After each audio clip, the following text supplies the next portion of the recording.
Alright, so check this out. I got a friend that was riding with his bike on top of his car, and he ran it into the garage.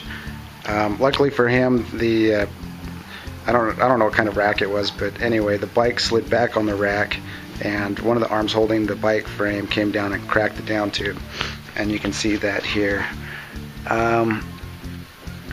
Without removing all the paint, it's hard for me to tell if there's any other micro cracks on any of the tubes or lugs.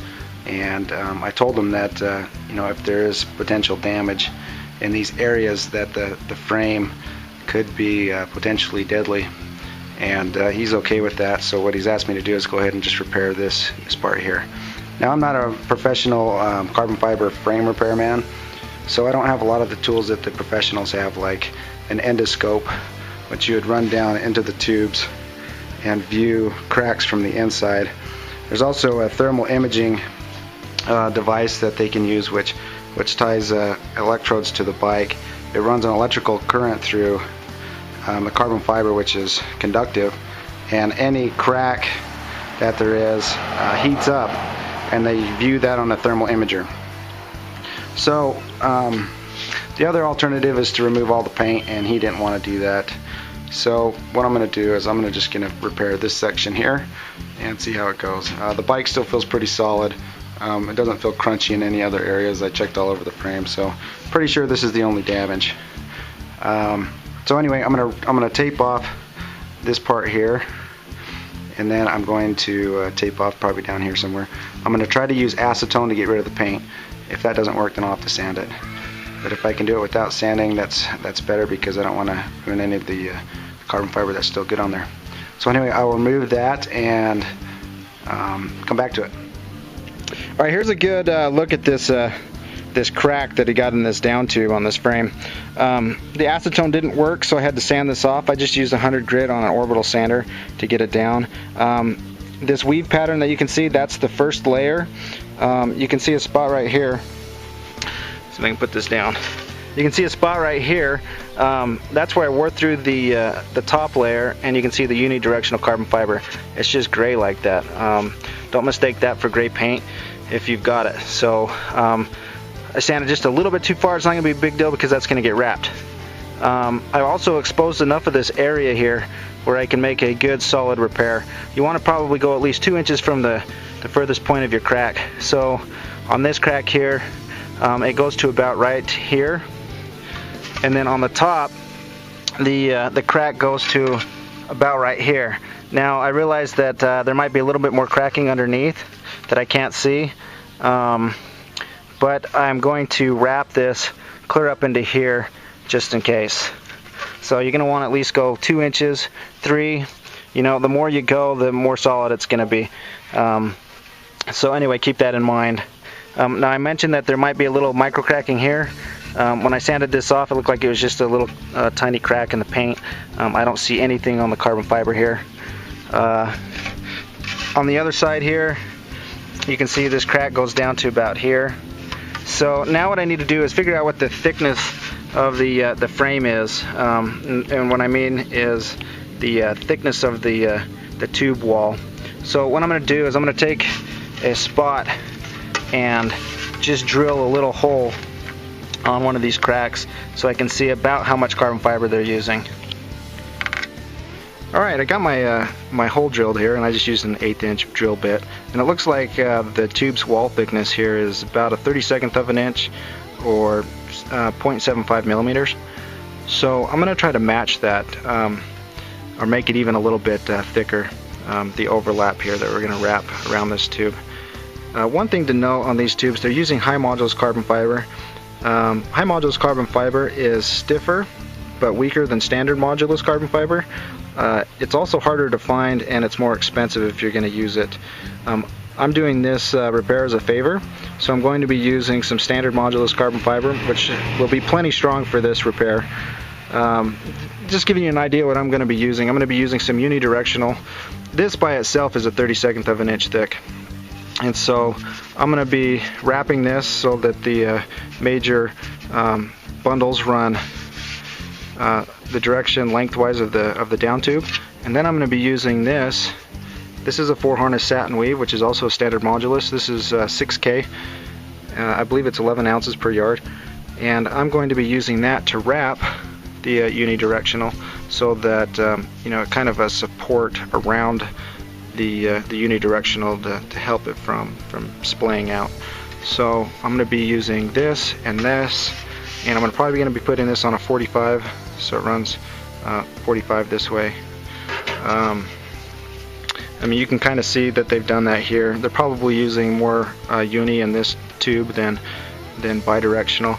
You can see the bidirectional on the outside. So couldn't speak for the manufacturer on how they're doing this, but that's what I'm going to do here for the repair. I'm going to use the unidirectional going lengthwise along the tube, and then I'm going to be using the bidirectional to wrap the uni. Before I can do that though, I need to fill in these holes, because I'm going to be using a vacuum system. So any hole like this is gonna make it so that the vacuum has a hard time pulling adequately down on the carbon fiber to get it nice and tight, and also wick out some of that excess epoxy so it doesn't weigh too much. So I'm gonna go ahead and fill these in. I will show you what I'm using for that here in just a second. Alright, I don't have a cameraman, so bear with me today. First thing I've got here is a measuring cup. You can use these numbers here on the side. I've done it plenty of times with decent results with the epoxy. I'm going to be using this to mix the epoxy with. Today I'm just going to be using some Resin Research. This is their 2100 system, and I'm using their fast hardener. And so you have about it says 20-minute pot life, but really it's only about 10 minutes if it's warm like it is today. So we're going to have to work pretty fast on this. I'm going to be using a scale here just because I don't want to mix up too much, because the repair part that I'm doing right now is really small. Now the first thing I'm going to do is I'm going to try to get most of those cracks sealed. So I'm going to take this frame here. I'm just going to use my glove, and I'm going to try to just kind of move this around and get those in those cracks there.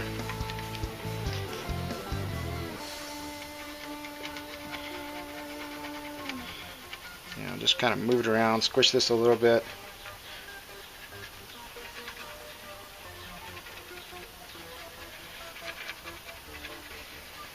Hopefully what this will do is get the cracks that are kind of apart, kind of joined back together just a little bit, or at least sealed a little bit, so it makes it a little bit stronger when we put the other layers on.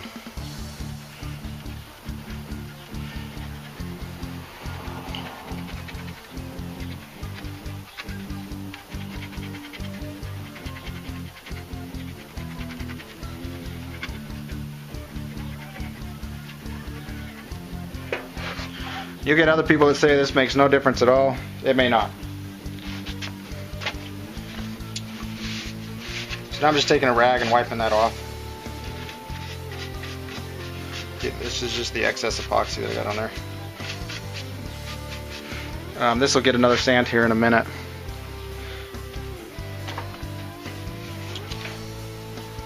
So now what I'm going to do is just take this graphite powder and I mix it in there with that epoxy.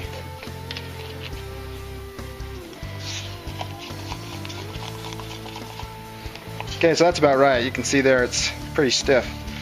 That's what I want. Now I'm just going to use this to fill in those holes and the cracks and stuff. Hopefully you can see this okay. Smother that on there real good.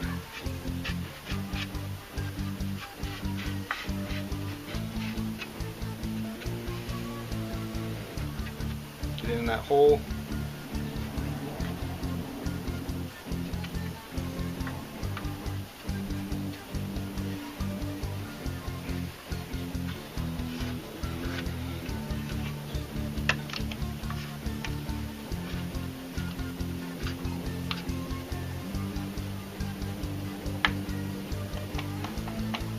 Kind of move it in and out of those cracks.